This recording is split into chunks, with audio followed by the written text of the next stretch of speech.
Identifying palliative care needs in the emergency department improves the quality of life in patients with life-limiting illnesses. Life-limiting illnesses such as congestive heart failure, chronic obstructive pulmonary disease, and end-stage renal disease would benefit from symptom management and control through palliative care. This team approach allows for a more natural death while the needs of the patient and the family are addressed. Frequently, palliative care patients are admitted to an inpatient bed to undergo expensive tests and treatment during the final stage of their disease process. Hospitals are operating at capacity, and these patients do not receive appropriate care due to ED overcrowding and the lack of inpatient bed availability. Using an appropriate care plan can manage symptoms outside the hospital, and having appropriate resources available allows the patient to be cared for with quality and dignity. This process aims to implement a palliative care protocol in the ED that will improve the quality of care, reduce hospitalization, and avoid unnecessary costs in patients with life-limiting illnesses. Identifying palliative care patients in the ED will decrease future ED utilization and readmission for symptom management. And this will improve the patient's quality of life during the end-stage disease process, focusing on patient autonomy.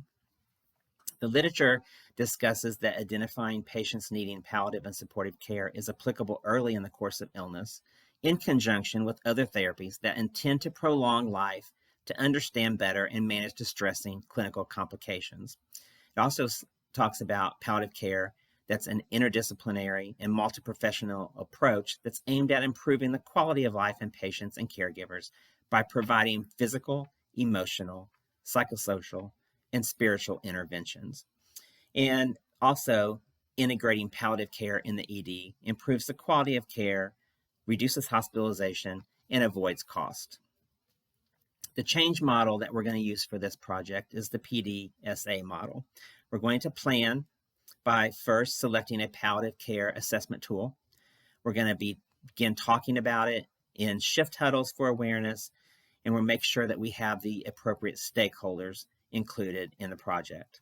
We also want to make sure that we have what is needed for implementation, when and over what time frame it's going to be implemented, where it will be implemented, and then we're going to implement the change by reviewing the number of referrals, readmissions, and patient types.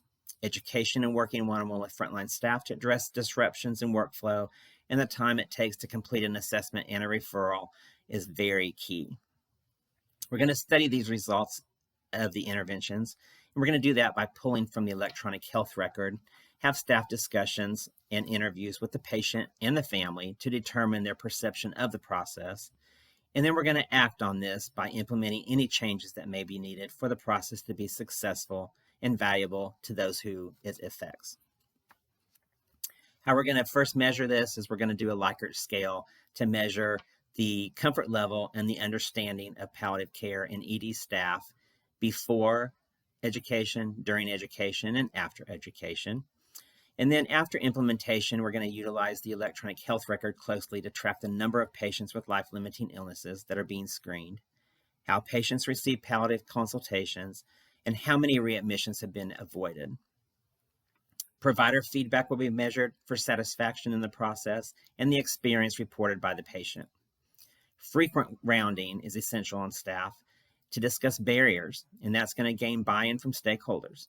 And then finally, we're going to do a Likert scale that will be used to gain patient and family perspectives on the process, communication, comfort, and value of being screened and referred to palliative care for treatment.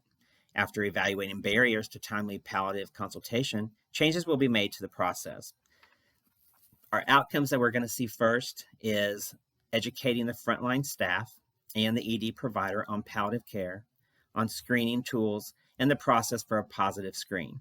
Second, we should see an increase in referrals in ED patients with life-limiting illness. And third, we should see a decrease in readmissions in patients with those life-limiting illnesses. Palliative care provides patient care and outcomes in an improved manner. It also manages symptoms while focusing on patients by allowing the patient and family to select the best treatment options. Palliative care allows patients to have an appropriate treatment plan and manage care outside the hospital during end of life. And strong collaboration between multidisciplinary team members will improve outcomes by providing best care. Palliative care improves patient care and outcomes, including reduced readmissions through expert management, clarifying and communicating goals of care, and achieving effective transitions to home or other settings, which will all ensure sustained success.